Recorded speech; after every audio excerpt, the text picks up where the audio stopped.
Okay, everybody, hi, this is Dave, and we're talking about Dr. Quiet. So Dr. Quiet has everything to do with making sure you're getting deep, restful sleep. So that's the key, is that restful part, because you can go to bed and sleep 8 hours, but if you're tossing and turning, or if you're getting up to go to the bathroom, or if you're stressed out because you're worrying about things, but you're in bed for 8 hours, but you're not getting that deep restful sleep, it's going to be really hard for your body to actually go into a healing cycle, because again, your body is stressed out, and so you have that release of cortisol, which is a stress hormone, etc., and it can actually keep you up. So how do you make sure that you're getting deep restful sleep? So first of all let's talk about the environment of a bedroom. So there's a couple things you really want to make sure of when we talk about the environment that you're sleeping in. So certainly the bed itself is critical, so you do want to make sure you have a good mattress that works for you. So if you have an old mattress, or if you have a mattress that has a dip in it, it's time to change your mattress. It's time not just to flip it, it's time to go get a new mattress. Because that can be very detrimental. It can cause a great deal of low back pain and upper neck pain and all this kind of stuff. If you have those dips in your mattress, it's time to let that go. So the next thing after that is making sure if the mattress is really good, make sure your sheets are clean. So change your sheets often. And that just depends on you. If it's the summer and you're sweating more, you're probably going to have to change them every couple days, right? So that's the next thing. And then when we look at the outer environment outside of the bed, we want to make sure the temperature of the room is comfortable for you. But comfortable sleeping is different than comfortable if you're out in your house, yeah?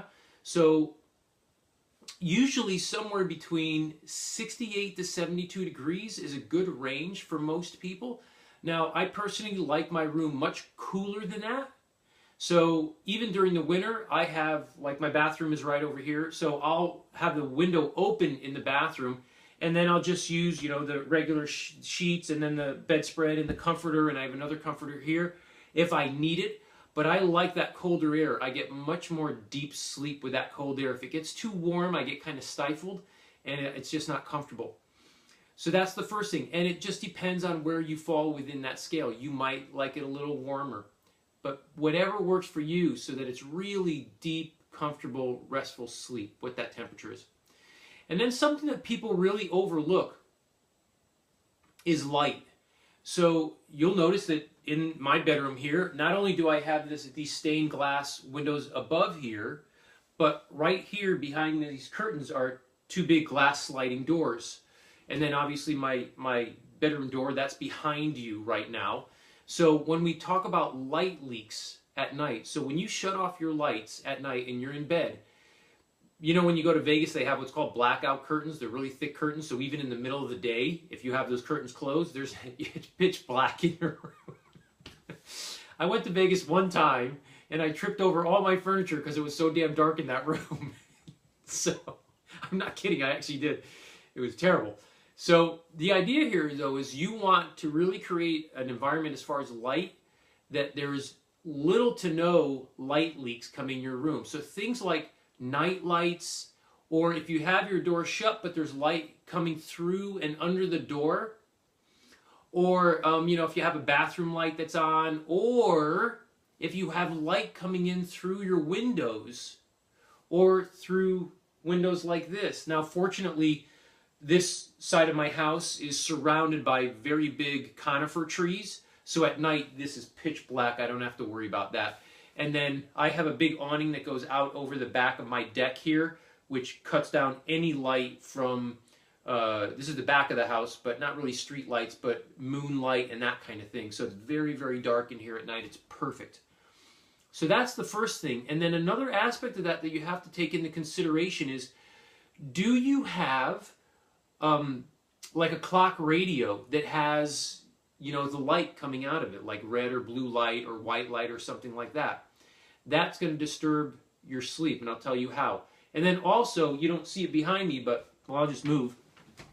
Maybe, nope, you can't see it. But on my end table right now, I have my laptop, right? So if you're doing computer work at night, and you're sitting there with your laptop, right? and you close it and you put it next to your bed, the charger light on the phone or on the laptop is still going to kind of go, it kind of pulses, yeah?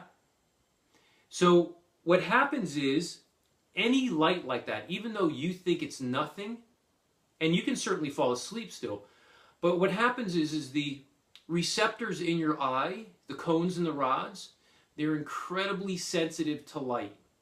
So even though you could be exhausted and you go to bed and you have the lights on, because sometimes you fall asleep with the lights on, right? I'm not saying that you won't fall asleep, but it's affecting your sleep. Because light stimulation is what triggers you to wake up. That's the way our bodies are designed, is light stimulates that cortisol response, which is a good thing, because otherwise you'd never wake up, right? And the cortisol then wakes you up. It's a waking up hormone. It's also a stress hormone, yeah? So in the right amounts, cortisol is perfectly good and we need it. However, if you're going to bed and you have these light leaks, it's going to be affecting your sleep. You'll still sleep, but it's going to affect your sleep. And so again, that quality, that deep, restful sleep is critically important and part of your environment. Now, a couple other things you might want to think about.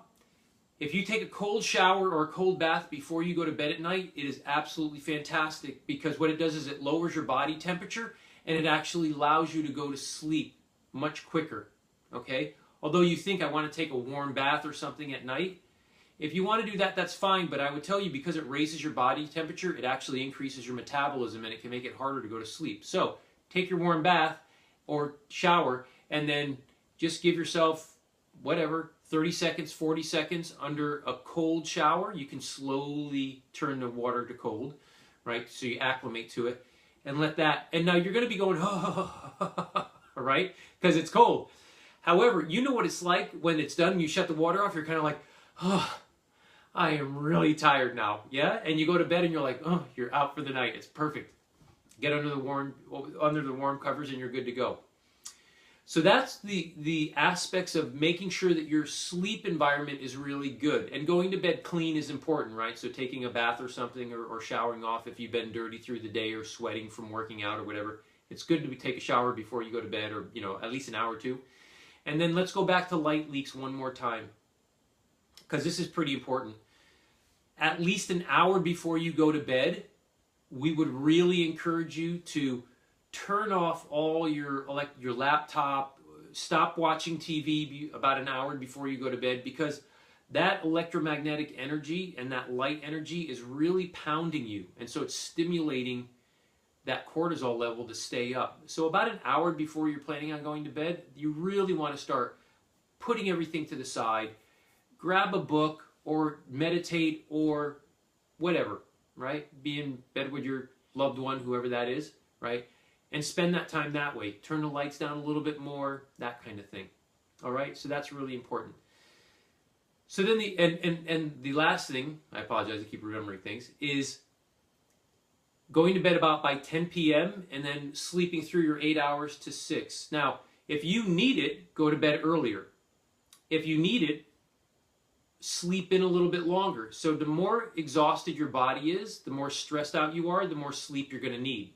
That's just the way it works, okay? However, that 8 hours is really critical, and that really has to do with what we'll call your circadian rhythms and your hormone cycles. So most of your hormones, DHEA, testosterone, progesterone, pregnenolone, growth hormone, and immune function, all of these get released during that at their higher levels, really from that 10 to 6 a.m., because that's when the body uses that to heal itself. Your testosterone actually peaks quite a bit right about 9 a.m. also, and runs till about noon, and then it starts dropping down again. And if you're interested, actually, I have a really beautiful chart that I created, an illustration chart that I can send you. So if you want that chart, I'll be more than happy to send that. Just leave a message below and let me know that you want that. And I need your email to send it to you, so if you can send me your email, that would be appropriate. And so that's that aspect of Dr. Quiet. And then the other aspect is what we've touched on before, which is going within and being very still with yourself. So yes, you could do it through meditation, but again, we say that every part of life is a meditation. So it's just a matter of getting quiet and still within yourself. and allowing yourself to be in that stillness. Not only be in it, but you are that stillness.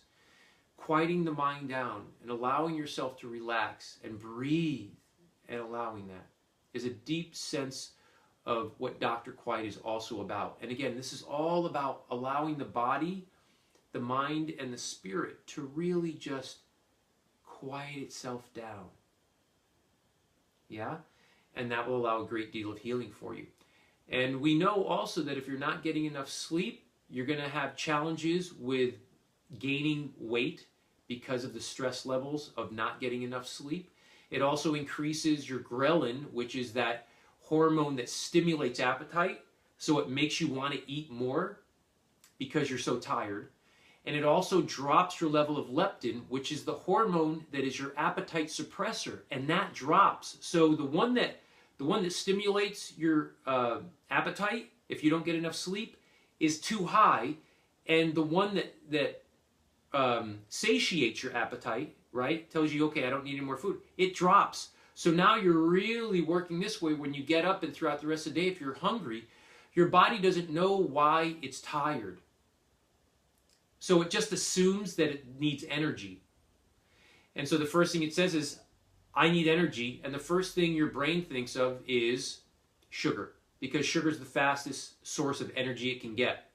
When it really needs more sleep, and it needs hydration, and it needs high quality food. Yeah? So that's another reason why when you're not getting high quality sleep, you have a propensity for putting on more body fat, right? And you're getting heavier and heavier. And you're eating more, and you're craving stimulants and sugars and caffeines and cakes and candies and donuts and all that kind of stuff throughout the day because your body's tired. And it's the wrong thing to do because it makes it even worse for you. So I went a little long today. I really apologize for keeping you guys so long, but I thought this was really critical. Dr. Quiet is the third doctor. Very, very important that you're getting deep, restful sleep, and you're finding time throughout your day just to be still and quiet with yourself, even if it's just for a few moments. Okay? So thank you so much for spending this time with me today, and I will see you tomorrow for Dr. Diet. So until then, take good care. And I got to come to you to shut it off, okay? And then I'm going to bed. Bye, guys.